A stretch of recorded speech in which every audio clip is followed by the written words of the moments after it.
Sports for Real with Coach Hall. You know, the next big thing in pro football is free agency, which is set to start real soon.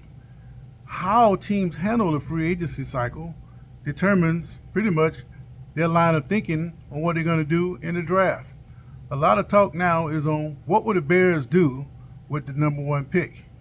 A couple weeks ago, they come out with these mock drafts saying that they should trade Justin Fields so they can get a shot at another good quarterback, mainly Bryce Young of Alabama.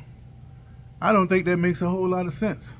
Why would you trade a player that you have seen play in the league with league experience, knowing what he needs to improve on, which can be fixed, over somebody who hasn't played it down in pro football, especially one that is kind of fragile like a Bryce Young? I don't think the Bears are going to trade that pick. I think the Bears, I take that back, they're not going to trade Justin Fields.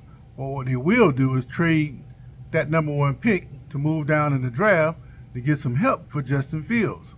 We saw some sparks of brilliance from Justin Fields, and with a right amount of talent surrounding him, especially more help up front, he can be very effective as the Bears quarterback. And I think it would be wise if they traded that number one pick instead of entertaining ideas of foolishness that's going around in these mock drafts about getting rid of Justin Fields. Going along with that, the other Bears news we talked about before was the possibility of them getting a new stadium. The Bears never really had a stadium of their own. For all those years they played at Wrigley Field, and they were pretty much forced to go to Soldiers Field after the merger of the AFL NFL in 1970. So they've been playing at Soldier Field since 71, and they hadn't been too happy about it.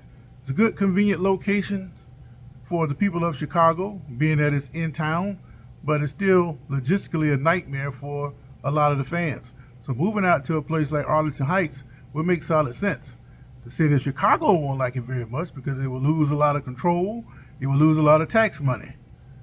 But for the Bears, revenue, excitement, bringing new ventures to the Chicago area, it is a go. And I think it's going to happen real soon.